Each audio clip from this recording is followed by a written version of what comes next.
President Bongbong Marcos nagsalita na tungkol sa impeachment ni Vice President Sara Duterte.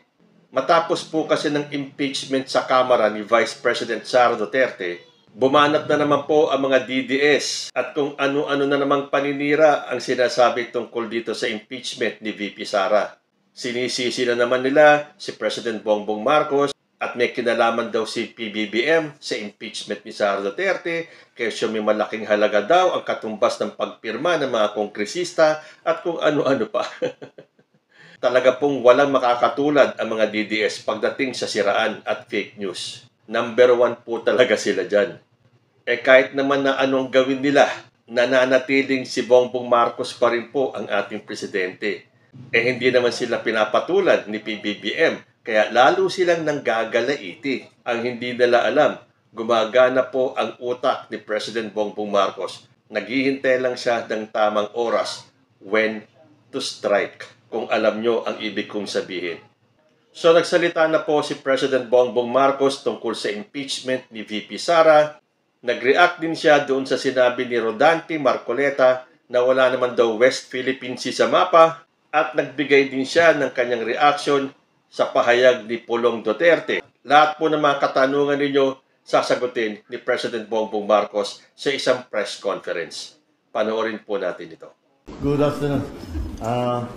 Well, the reason I called this press conference is that, first of all, I remember that over the Christmas holidays, I promised you that I will be more accessible to the press. And I am now fulfilling that promise. And because, to tell you the truth, I've been a little bit dissatisfied with the ambush interview. Kasi some of the things that we talk about are not simple na yung isang soundbite lang kuha na. Hindi pwede yun. So, so I thought that we should have a proper press conference where you can ask your questions, take your time asking the question, hindi tayo nagmamadali. And to continue that, I think I've asked Cesar to arrange that we do this at least once a month, unless there's something very, very important, like there is today. Now, I know I've been watching, of course, I've been watching the coverage on the impeachment proceedings. In the different, both from the traditional media and social media. And maliwanag naman na marami kayong itatanong. Kaya sabi ko, hindi naman yung mga sagot ko, hindi makukuha sa isang sentence lang. Kaya kailangan siguro gawin na natin to. And so, anyway, so let's start a subject on the impeachment of Vice President Sara by the House of Representatives. Now, I think it is useful, siguro para maunawaan talaga natin ang mga pangyayari at bilang siguro parang paliwanag na rin doon sa mga tanong na nakikita ko sa mga commentator. Number 1, maalala ninyo, nagsimula lahat ito nung I made the pronouncement, sinabi ko na ayaw ko yung sana wag na tayo mag-impeachment. Dahil madaming ibang trabaho at actually it's also not practical. Nung panahon na yun, nung una kong sinabi yun, wala pang nagpa-file ng impeachment. Kaya sana, I was hoping na makumbinsi ko lahat ng kung sino man, wag na muna natin gawin ito. Kung talagang meron kayong paniniwala na kailangan gawin ito, wag naman siguro muna ngayon at marami pa tayong gagawin. Kaya kung titignan naman ninyo, yung mga kaalyado ko sa House of Representatives, wala sa kanila ang mag-file. Wala sa sumunod naman nila sa hiniling ko sa kanila na huwag silang mag-file ng impeachment dahil hindi magandang timing at saka marami pang problema. Ngunit, may ibang grupo, of course, the Makabayan Group out of the House of Representatives, Senator Laila De Lima, the religious group nag-file ng 3. And if you remember, nung statement si JPE na sinasabi niya hindi pwedeng pigilin yan dahil may grupo na ayaw. I think he was referring to Iglesia ni Cristo. So sinabi niya, hindi naman natin pwedeng pigil dahil may grupo o may tao na ayaw yan. At sinabi ko sa inyo, nung tinanong niyo sa akin, sabi ko, I agree with him. Totoo. And if you remember, my words were this: they will not, once the impeachment complaints are filed, they have no choice. The House has no choice. The Senate has no choice. Kailangan nilang i-proseso ang impeachment complaint. And that's exactly what has happened.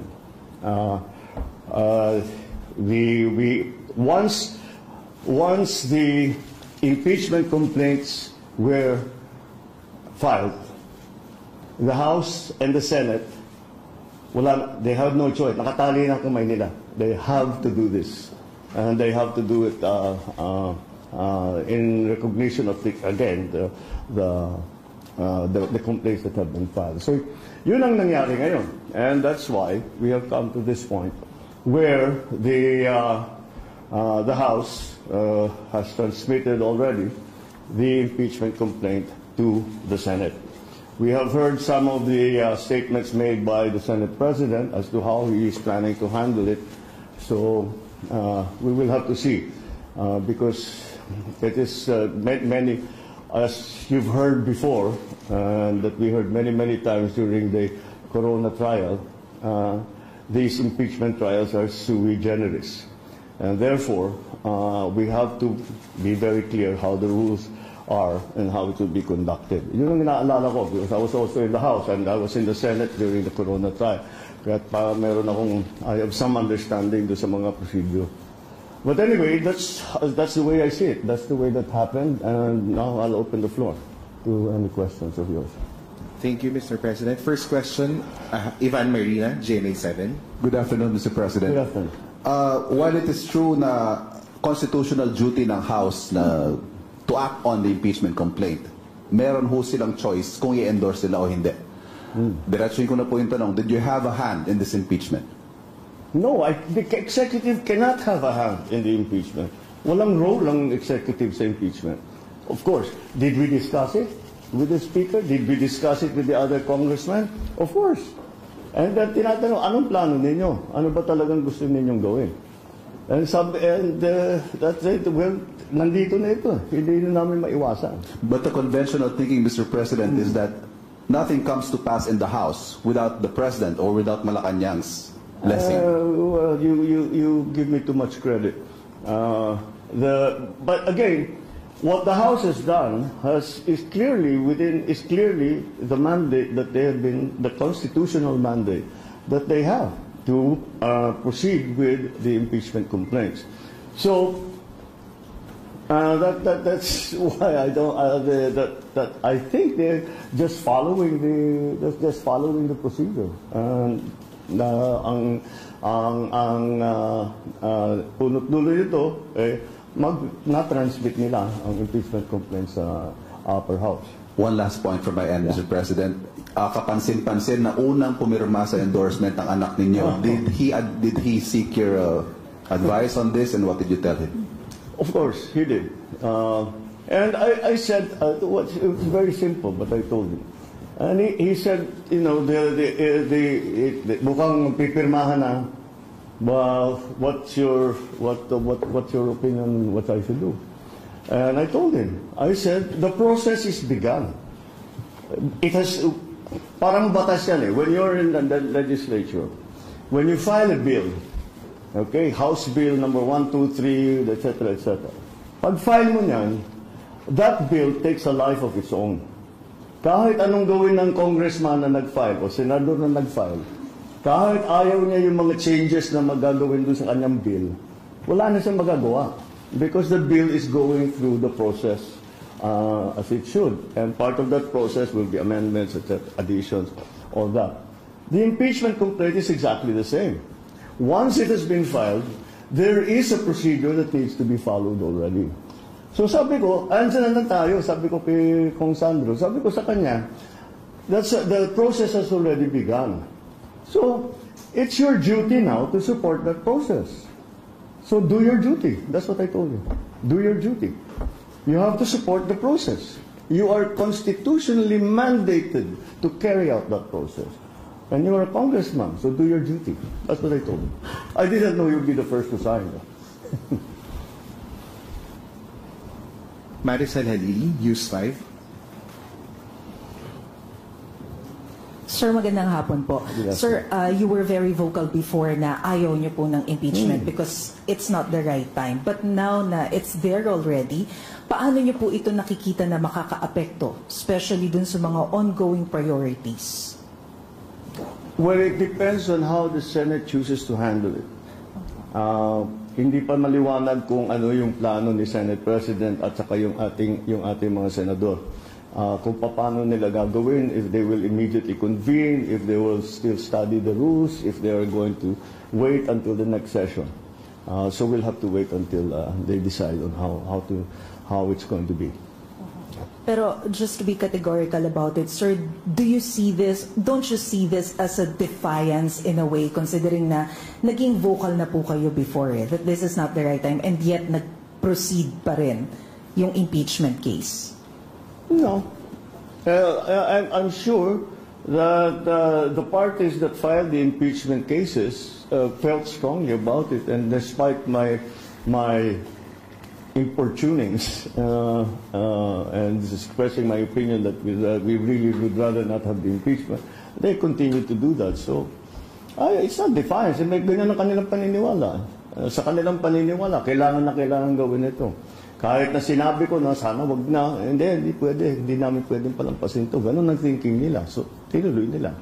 And I don't view that as a defiance. I view that as they're expressing what they feel to be right. Thank you, sir. Thank you.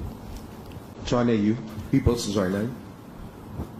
Good afternoon, sir. Sir, just would like to get your thoughts on Representative Marcoleta's statement that there is no such thing as the West Philippine Sea.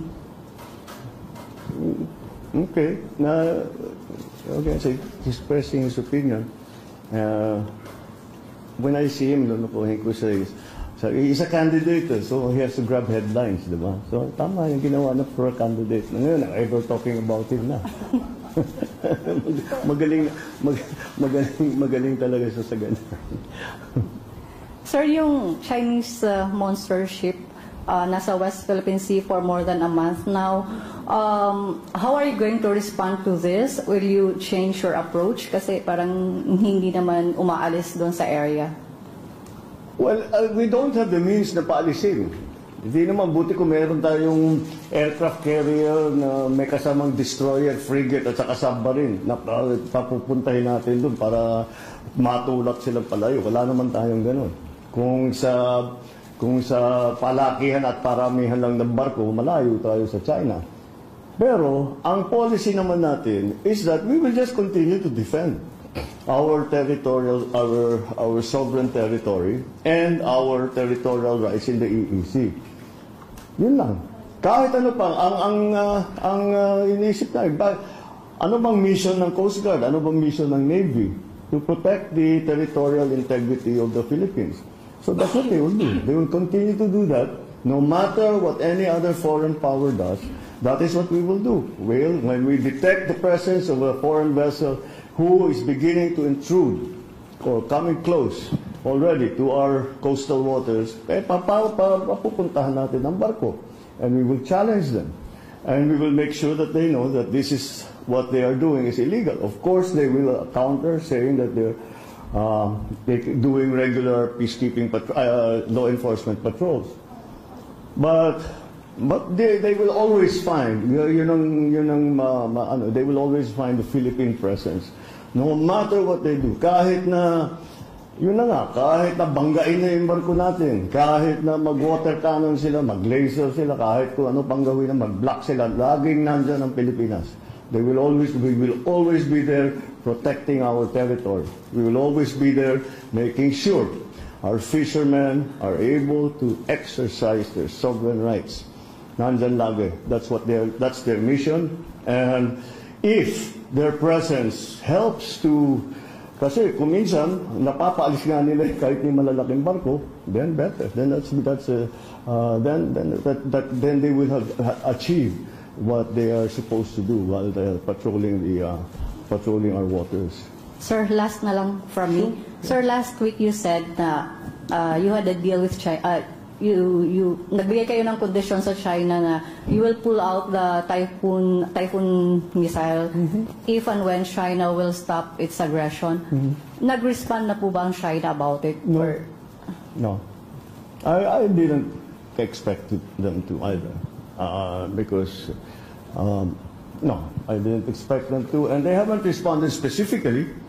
They've responded in general terms, saying that what they do is a lawful exercise in law enforcement and all that.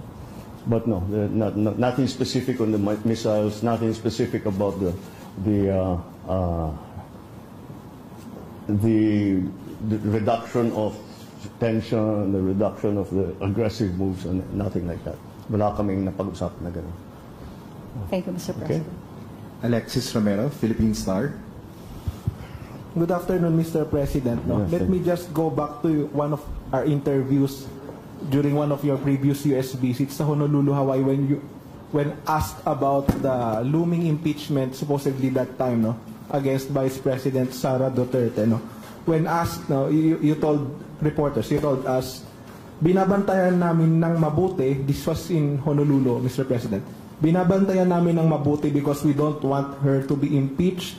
She does not deserve to be impeached, so we will make sure that this is something we will pay very close attention to. So that time, apparently, you do not want her impeached. Given these recent developments, do you hold that stance still, or your position has changed?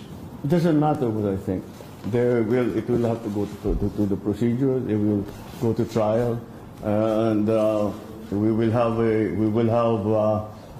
senator judges, and they will hear the case. The prosecutors will come from the House. There will be a defense panel, and it will be a trial. It doesn't matter what I think at this point. That was my opinion. That's my opinion when I was asked that. None of this had happened yet. But I have to keep reminding you, the executive wala kaming formal role in the entire impeachment process. The executive has no formal role. If ever there's an informal role, makausap ko yung speaker, makausap ko yung congressman, makausap ko yung senador, si SP, makausap ko. But that's about it. Pero they will decide how they will proceed. I don't think you can expect the congressman or the senator or the SP or the speaker to come to me. What do you want us to do? They know what they have their own way of doing things, and that's what they will implement. So siguro the most that a president can do, or any part of the department of the executive can do, is moral suasion. Wag na lang sana. Wala, that didn't work. Natuloy pa rin. So, we follow the process. Salamat po. Yeah. Raquel Bayan, Radyo Pilipinas. Hello, sir. Sir, I know co-equal branch po natin dito po, sir. I know co-equal branch po natin, sir, yung Senate. But are you planning, sir, to personally ask the Senate kung paano po nila i-handle yung impeachment para po tayo sa executive makapag-address? Issue na, Kung paano po nila i-handle once na ma-transmit po sa kanila impeachment para lang po tayo sa executive, malaman din po natin kung paano yung gagawin nating adjustment doon sa possible effect po sa bansa nito. doon sa possible? Possible effect po ng impeachment sa bansa. It's not up, again, you should ask now, at least at this point, it's in the Senate. You have to ask that from the Senate. If you're going to ask about the prosecution's case, I don't know if you'll get an answer right now because we've only just started, but they're the ones that you should be asking. From this point on, I'm just a very interested observer. But again, I don't appear, I will not be part of it. There will be no representation from the executive. Why should there be? So, wala talagang we leave it to Congress, now specifically the Senate, to exercise their own wisdom. Eden Santos, Net 25. Mr. President, sabi niyo po ang impeachment ay hindi makapagdudulot ng kabutihan sa buhay ng kahit isang Pilipino. Nung nag-ask po ng advice sa inyo si Congressman Sandro Marcos, as a father and as a father of this nation, hindi niyo po ba naisip, na-advisean siya na gawin kanyang duty para sa kapakanan at interest ng mas nakararaming mga Pilipino, at yung kung ano po yung standing yun na sana ay wag matuloy yung impeachment? The House is a collegial body. They decide as one. And that was what the House decided. He is a member of the House of Representatives. So, as a member of the House of Representatives, he has to do his duty. Whatever his opinions might be, he must do his duty. Even if he's hesitant, and all this applies to not only my son, it applies to all the congressmen. Once na-file na yung impeachment complaint, gawin nyo na yung trabaho ninyo. Wala na silang choice. Yun ang tinutukoy ko, yung una kong statement tungkol dito. The Senate has no choice, the House has no choice. That's exactly what the situation is. Once the second that the complaint were filed. Ang government po ba ay ready kung ano man po yung maging effect implication nung sakaling matuloy po yung impeachment trial sa Senado? If in case po na may effect, kasi magtatrabaho po sila, baka maapektuhan we don't know nga. Antayin natin kung ano yung gagawin nila. Because I don't know, hindi pala, wala tayong timetable, wala tayong paano yung pag-eco-conduct, what are the rules that will be followed, etc. Antayin natin. It is up to them how they decide to have their trial. When they have their trial, what are the rules for the trial, how they will conduct it, etc., etc. So, who will be the presiding judge, if we have a senator judge who will be the presiding, all of that. Last na lang po, wala po bang plano ang ating Pangulo na pakiusapan po sila? Kayo po, wala po ba kayong plano bilang Pangulo ng ating bansa para pakiusapan mo sila na huwag nang ituloy yung impeachment dahil baka abala nga naman po sa trabaho ng ating gobyerno at syempre sa buhay at pamumuhay ng ating mga kababayan? The Senate has no choice. The House has no choice. They have to do this now. Once the impeachment complaint was filed, tumakbo na ang proseso. At kung hindi nila ipatakbo yung proseso, then they are delinquent in their duties. That's why they just have. That's what I meant. The House has no choice. They have to proceed with the impeachment complaint. The Senate now has no choice. They have to try the impeachment complaint. So making pakiusap, doing that, it won't change anything. It won't change anything. They still have to have a trial.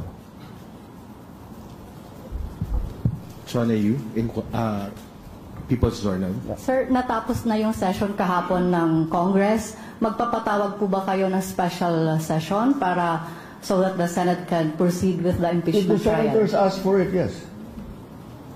Again, sila ang magde-decide. Hindi kami ang nagde-decide dito. If the Senate President calls me up on the telephone, the senators, kinausap ko yung mga senator kung pwede ba mag-special session. Sure, gagawin ko. Pero kung wala silang request na ganun, ibig sabihin, may iba pa silang ginagawa. They're not yet ready. Wala pang request ngayon, sir. How? Wala pang request as we speak. Naman, I just got it yesterday. Thank you, sir. No. Ann Soberano, Bombo Radio. Sir, good afternoon. Just want to get your thoughts lang, sir. May kumakalat kasing mga issue din na may mga kapalit na ayuda po. Yung mga pumirma pong mga congressman sa impeachment ay binigyan po daw ng ayuda. Your thoughts on this? Baka sakali, sir, na diversionary tactics or they wanted to undermine yung credibility pa ng House? They're undermining the process. By saying that all this, that I've heard also the assertion that may ganon. I don't think so. Overwhelming ang boto ang pumirma. At yung sa, ano ba yung pumirma, 215. Ang pagkaintindi ko, that meron pang mga congressman na gusto sanang pumirma pero out of town. So hindi sila makapunta para pumirma. In fact, nagtatanong ang iba kung pwede e-signature. Mukhang hindi pwede kasi kailangan ka sa harap ng section at saka isusumpa at saka naka-notarize. So, but I don't think that kind of two-thirds of the Senate, 306 sila. They got 215. So just a little bit over two-thirds, hindi mo makukuha sa ganong klaseng sistema yan. I know, I've been in Congress. I don't think that way of operating would have worked. Certainly not to the extent that you get 215 signatures. Ana Badjo, GMA News Online. Good afternoon, sir. Sir, may we just get your thoughts on the statement of Representative Paulo Duterte that the impeachment was just an abuse of power and political persecution? What else would he say? Alam mo naman sabihin niya, tama lahat yan. Dapat talaga siya. It's nothing surprising. We've heard these statements from Congressman Pulong before. I just see his reaction to that. But he's by Pulong Duterte about Sara Duterte, so not exactly surprising. Okay? Thank you, sir. Sir, we have Richmond Quevedo from Tribune. Sir, may I ask you, do you agree that somehow your opinions or statements has influenced certain members of Congress? Like somehow, sir, parang reverse psychology, like sending a kind of signal? Well, I said it did because none of, like I said, wala naman sa yung sasabi kong kaalyado namin sa House ang nag-file ng impeachment. Kasi yan ang pakiusap ko sa kanila, huwag na kayo mag-file ng impeachment. So hindi sila nag-file ng impeachment. Ang nag-file ng impeachment, ibang grupo. Hindi mo masasabi yung grupo yung kaalyado ko. So they just did what they felt was needed to be done. Thank you, sir. Thank you. Sir, Heidi Santan, DZAS. Good afternoon, Mr. President. I know nag-i-start pa lang naman po ito, pero gaano po kaya tayo kahanda sa economic impact po ng impeachment trial at posible po kasi itong makaslow down sa ating pong momentum? I doubt it very much. Hindi naman siguro. Wala akong nakikita magiging effect na gano'n. Basta patuloy yung ang ating pinaplano, ating mga strategy tungkol sa investment, tungkol sa mga bagong structural changes na lagi kong pinag-uusapan. But yun lang naman ang tinitignan ng investor rin nada. So I don't think it will have any effect. Okay, thanks. Yeah. Julie Aurelio, Inquirer. Good afternoon, sir. If I may recall your statement last year prior to the filing of the impeachment complaints, you said that you didn't want impeachment complaints to be filed because it would only distract legislators from doing their jobs. It will not serve or benefit any Filipino. Given that, what's your guidance to Congress so that they won't be? I do not give guidance to Congress. But how do you solve the problem of not distracting them from their job? You give me far too much credit that I can tell congressmen to do this and to do that. I cannot. I do not give guidance to Congress. We are independent of each other. Of course, we talk to each other about all kinds of things. But hindi ko kaya sasabihin, gawin mo ito, gawin mo yan, gawin. Hindi ko kayang gawin yun. And I don't even attempt to do that. So let's be very clear there. Sure, when I'm talking to them, they ask my opinion. I give them my opinion. But it's up to them to take it or not. You cannot call it guidance.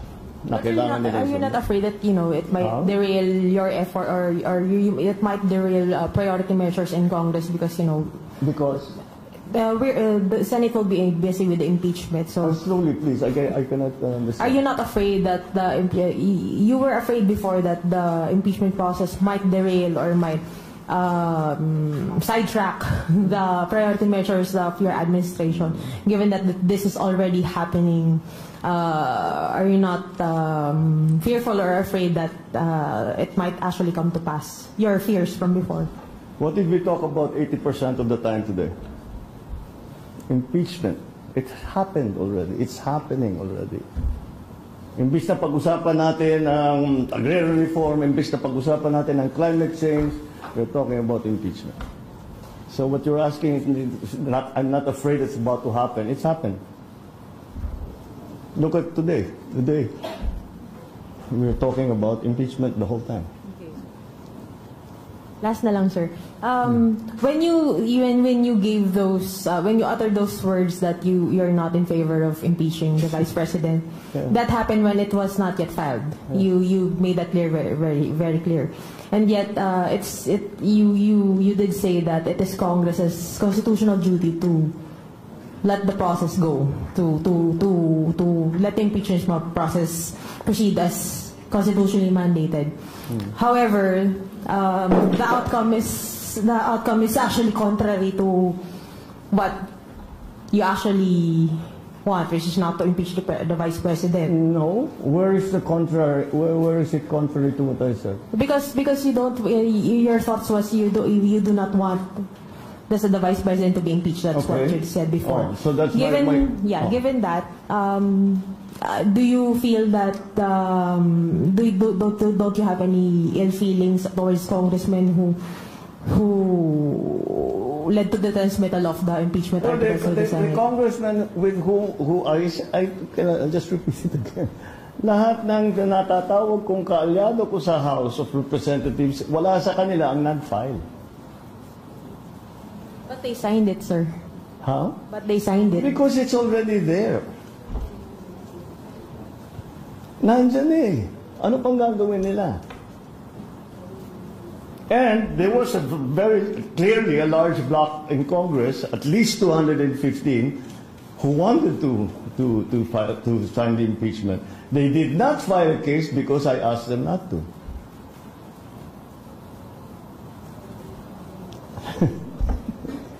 Paikot-ikot na tayo. I'm sorry? Mr. President, did you not ask them not to sign the impeachment complaint? Since sabi niyo po na napakiusapan niyo sila. Nobody filed. None of the members of the parties that we are in alliance with filed an impeachment complaint. Yes po, sabi niyo napakiusapan niyo sila na wag mag-file kaya wala pong nag-file na kaalyado ninyo. Hindi niyo rin po ba sila napakiusapan na wag mag-sign dun sa itinransmit sa Senado para wala sa na akong pakialam doon. Tapos na, it's already in the House. That's the House decision. Yung congressman lang magde-decide kung ano yung gagawin niya. Dahil pananagutan nga ng House of Representatives yan. You keep there's this constant implication that I am somehow giving instructions and making utos do this and do that and do that. It's not the case at all. That's not how it works. Not at all. Not at all. Thank you very much, Mr. President. All right? Okay na tayo. Thank you. Okay, see you next month. So ayan, napakalinaw po ng paliwanag ni President Bongbong Marcos. Pero ang mga kalaban, ang mga DDS, hindi po tumitigil sa paninira. At hinahanapan nila ng butas ang bawat salita ni Bongbong Marcos. Pero tulad nga ng sinabi ko kanina, hanggang batikos na lang naman sila. Dahil kahit na anong gawin nila para ibagsak si Bongbong Marcos, siya pa rin po ang Pangulo ng Republika ng Pilipinas. Kayo po, ano ang masasabi ninyo? Comment lang po down below and I will see you in my next video. Diyos ti Agnina.